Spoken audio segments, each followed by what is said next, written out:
Thank you, and thank you for coming tonight. So, obviously, I'm going to give you a little bit about our process that we went through to discover the AOP and what are our next steps. So what we've chosen to do is a team approach.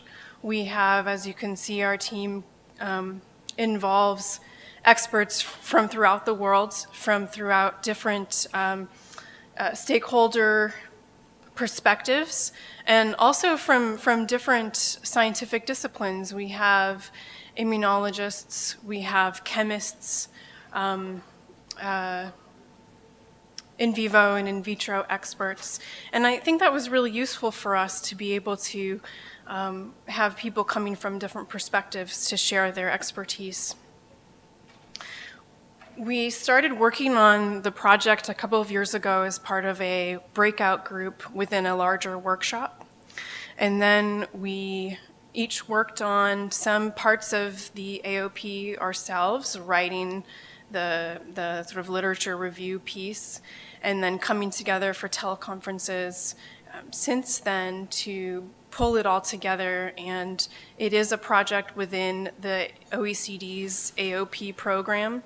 So we're trying to integrate it into that process and keep to the guidance that has been promulgated by OECD.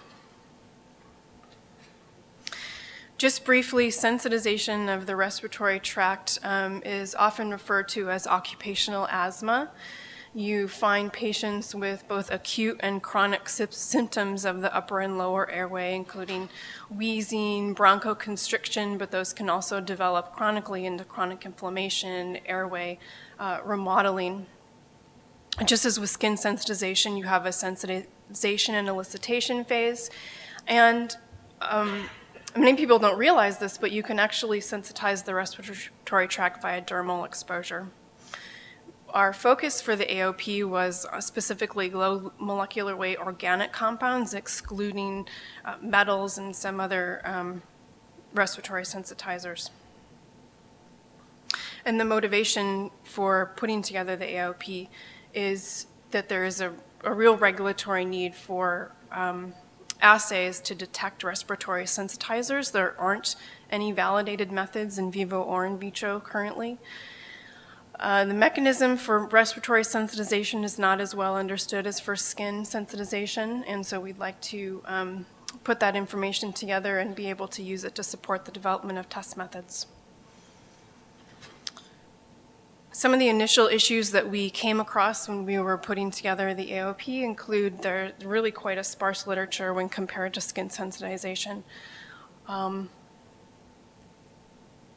There's literature available for related pathways, but what we really wanted to do is to be careful not to use information that we weren't completely sure was specifically applicable to low molecular weight respiratory sensitizers. So in most cases, unless we were certain that it was related, we excluded information, for example, with skin sensitizers, with protein allergy, which is, there's quite a bit of literature there, but we wanted to keep it at least initially separate. For us, we also had a lot of discussion around defining the adverse outcome, because you could have sensitization and then elicitation upon challenge. And what we decided to do, just as in skin sensitization, was looking at the regulatory context of how the information was going to be used. Sensitization is, in fact, the adverse outcome that we chose to focus on. And finally, of course, because you currently have an AOP for skin sensitization, and we wanted to define our elements of our AOP within the context of that and within the context of the guidance of trying to build these pathways of AOPs, really keep that ended up being a challenge for us, basically.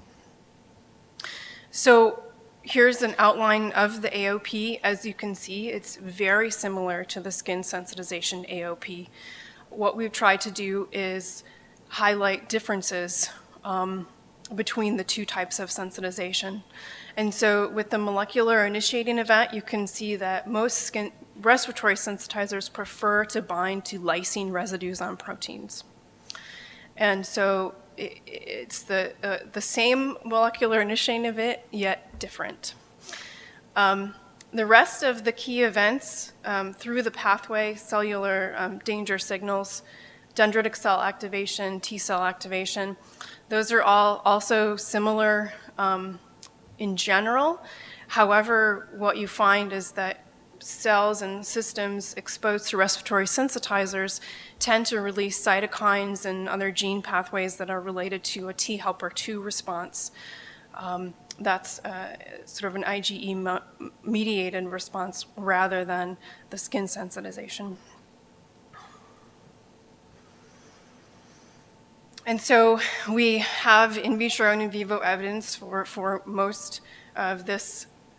And again, what we find is that there are pieces of the pathway where you can discriminate between respiratory and skin sensitizers, but that there are other parts of the pathway that are almost the same.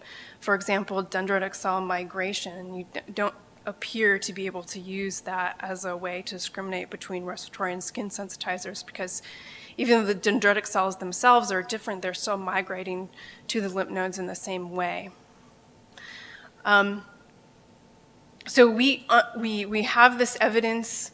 However, we don't understand the why. We don't understand what it is about respiratory sensitizers and their chemistry that lead dendritic cells to process those haptens differently and present them differently to the T cells.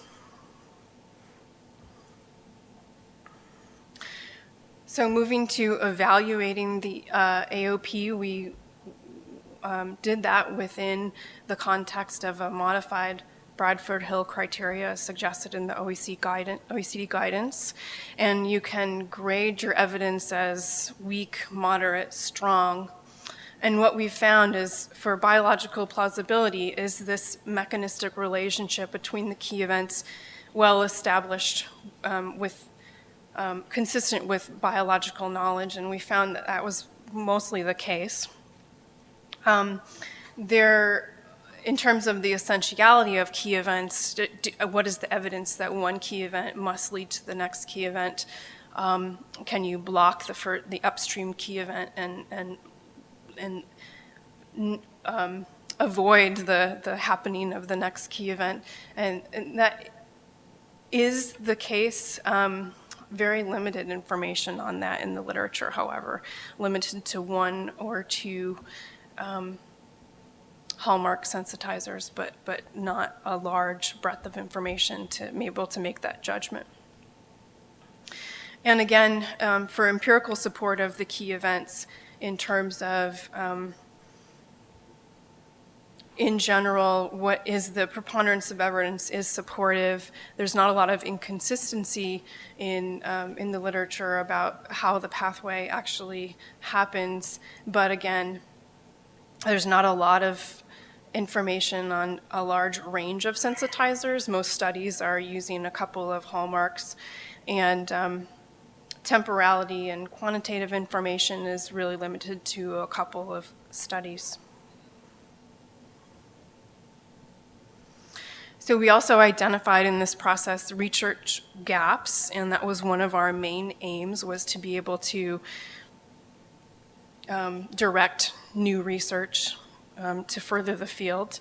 And I just bring them up to say, I won't belabor them, to say that these gaps do not prevent us from actually using the AOP for regulatory purposes.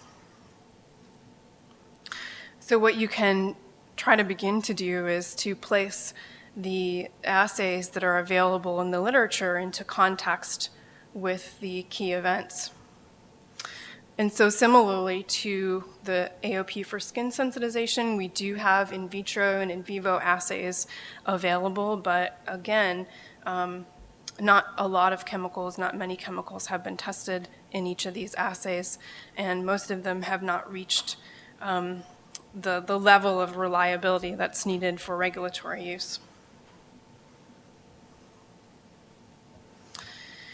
We also started thinking about combining the two AOPs and to think about the two AOPs as a mini network of pathways. So what you can then think about is that where you see divergent key events, for example, the molecular initiating event, key event 3A, as I'll call it, you can use those as breakpoints to start to develop test methods that can distinguish between skin and respiratory sensitizers.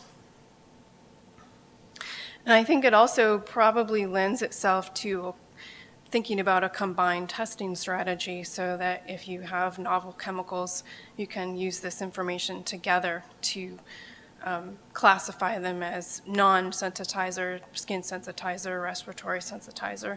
And what we find, actually, there's just a paper published last week with a dendritic cell line discriminating using gene expression pathways between those two types of sensitizers. So we are working this up into, we had a poster today. I can send you a copy if you want. Feel free to send me an email with some more information. And we're working this up for the literature, and it's beginning to put it into the wiki, and we'll be doing that over the summer. And then after that's done and we start to get some consensus around the AOP, we'll aim to be continuing to work through the OECD process to try to develop some of the available assays for regulatory use. So thanks very much for your attention, and let me know if you have any questions.